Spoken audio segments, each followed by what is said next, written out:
Mortal Shell released recently on the PS4, the PC, the Xbox One, and it seemed like it was going to be the spiritual successor to the Dark Souls series to tide us over until Elden Ring comes out. And while it definitely does some aspects of the Souls series wonderfully, there are many areas that it also falls short. So let's take a quick look at 10 things I love and 10 things I hate about Mortal Shell.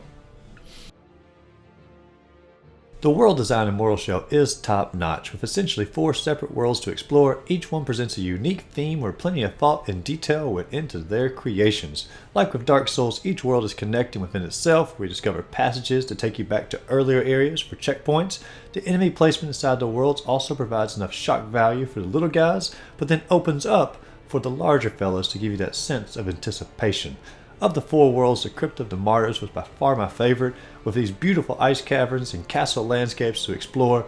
The final level in the game actually reminded me a lot of the 90s game MDK, which I'm also cool with on that point, but overall, the world design, wonderful.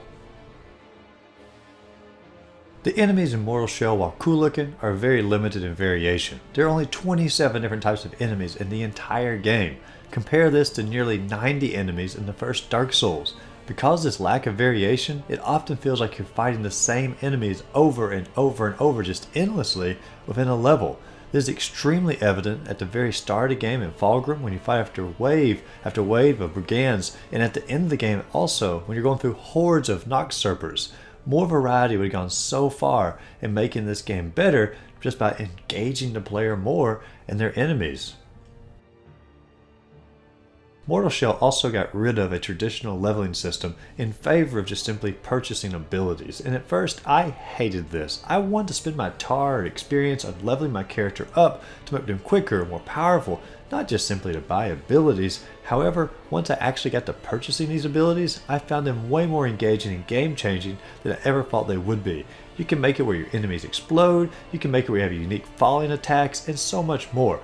Each of the 4 shells that you can choose from have different abilities to purchase, which does add for more replayability in the game as well. I wish they could have just included this in addition to having the leveling system, because I will always miss that. However, I do like the idea of being able to purchase new abilities which enhance your character in the long run.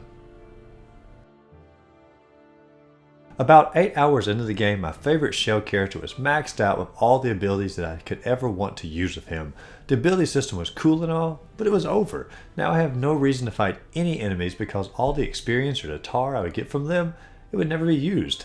They should have it where you continue to grow your character throughout the entire game to keep you involved. With no incentive to actually want to fight the enemies, you're just going to avoid them. So the entire last level became just an avoidance all the way into the boss because I had no reason to gain these experience points because my abilities were finished.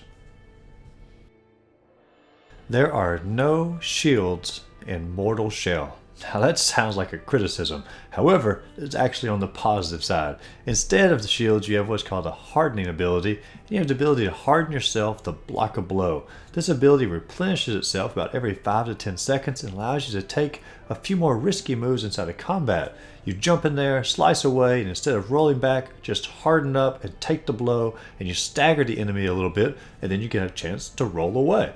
This was a fresh change of pace to the usual shield or dodge mechanic from the Souls games, and it gives Mortal Shell its own unique combat feel.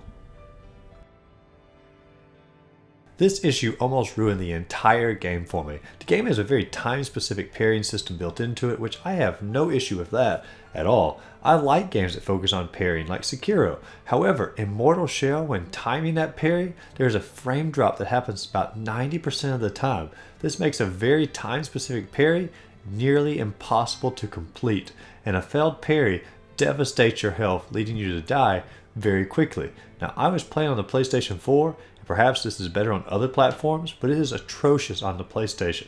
I eventually just decided to avoid parrying altogether in the game and made it through just fine using other abilities. But to have an entire combat mechanic rendered useless just simply due to a frame drop, that's unacceptable and it needs to be fixed in upcoming patches. The graphics of Mortal Shell are wonderful. Now, they don't rival From Software's original titles like Dark Souls 3 or Bloodborne as far as the expansiveness goes, but for the small worlds that they created, they are extremely detailed. The Crypt of the Martyrs displays their graphical capabilities the most, but every world allows for multiple moments of gorgeous imagery. The enemy character models are also well crafted with smooth animations and intricate pieces that make them feel way more alive than just simply a hollow character or a hollow NPC throughout the levels. The graphics in Mortal Shell are top notch. I know this game is developed by a small team, and it's impressive that such a small team made such a beautiful game. However, for $30, the game only took me about 12 hours to beat. This is very short, and there's not a ton of replayability since you can't just endlessly grow and customize your characters. More on that coming up a little bit later. I feel though for such a short game, I think a $20 price tag would have been much more reasonable because 12 hours for $30? That's a bit steep. Mortal Shell as a whole is much more open world than the majority of the Souls games. There are 3 glands to collect and it's 100% your choice on how you want to go about doing that. Nothing is blocked off and you can literally explore everything from the very start. Also, by doing away with a leveling system in the game, you have the same amount of base power, which opens the game up to being done in any order that you want. Little direction is given, except for some vague clues, and it's totally up to you on how you want to explore the world and accomplish its missions.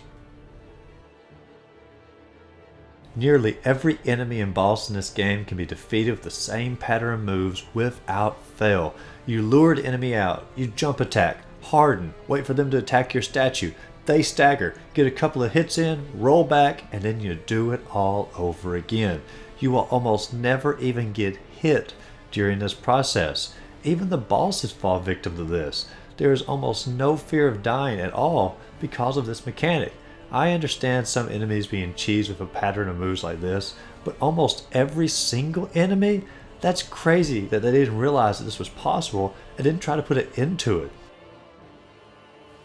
Not much to say here, just an awesome looking cat.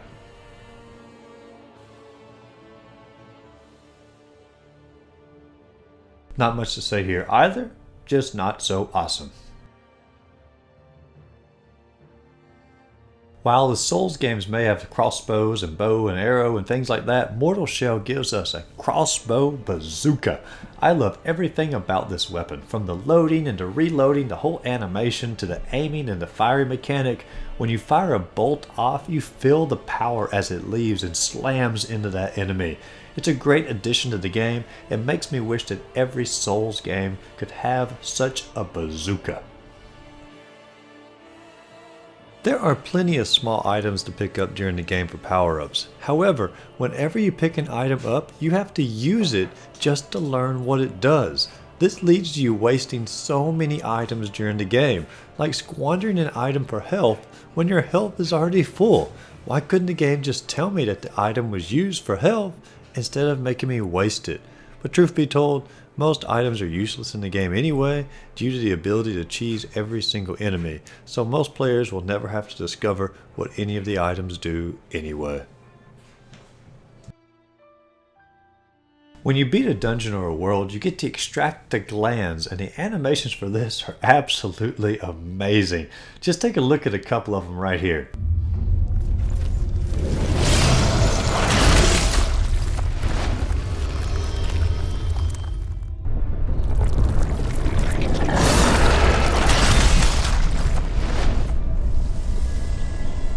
Now that is how you finish up a dungeon.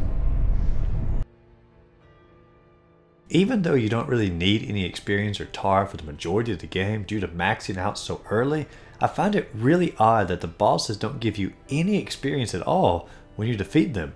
I always looked forward to defeating a boss because I knew it was going to yield me this crazy amount of experience points that I could use to level up, or in this case, buy new abilities. However, when defeating a boss in this game, you get no experience at all. It feels so empty, and it feels pointless when you defeat a boss because you were really expecting to be rewarded within that.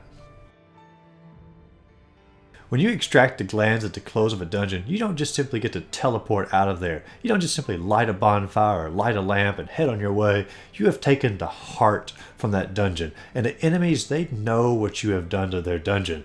It is now your job to escape from that dungeon with even more powerful, more angry enemies, dimmer lighting, and sometimes even a changed path on your way out. This adds more gravity to what you've done inside that world, and I like the idea that there are direct consequences to your actions. Throughout the game, you can choose between 4 characters and 4 weapons, but that is it. Everyone's players will look and play the exact same way, and this really bothers me because I love customizing my characters.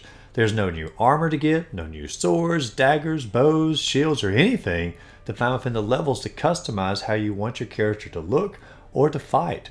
There's no joy in finding a new weapon to see if it's better than your old one.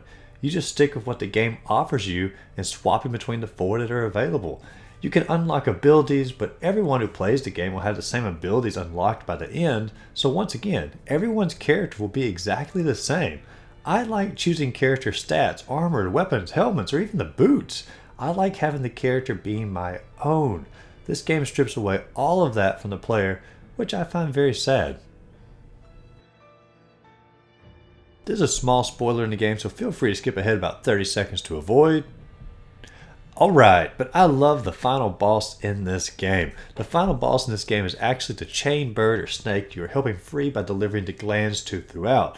Once you have set him free, he discovers that you are the chosen one, and he decides it means it's time to kill you. This particular boss fight is as varied as any within the Soul series, with multiple attacks, crashing waves, summoning enemies, and even creating a massive whirlpool to regain health from. This boss battle is intense. It was the only boss battle that took me multiple tries to complete and actually felt challenging. Also, the lore behind the Unchained fascinates me too, because he's obviously a unique creature, but there are more of his kind that are killed and buried in coffins throughout the game.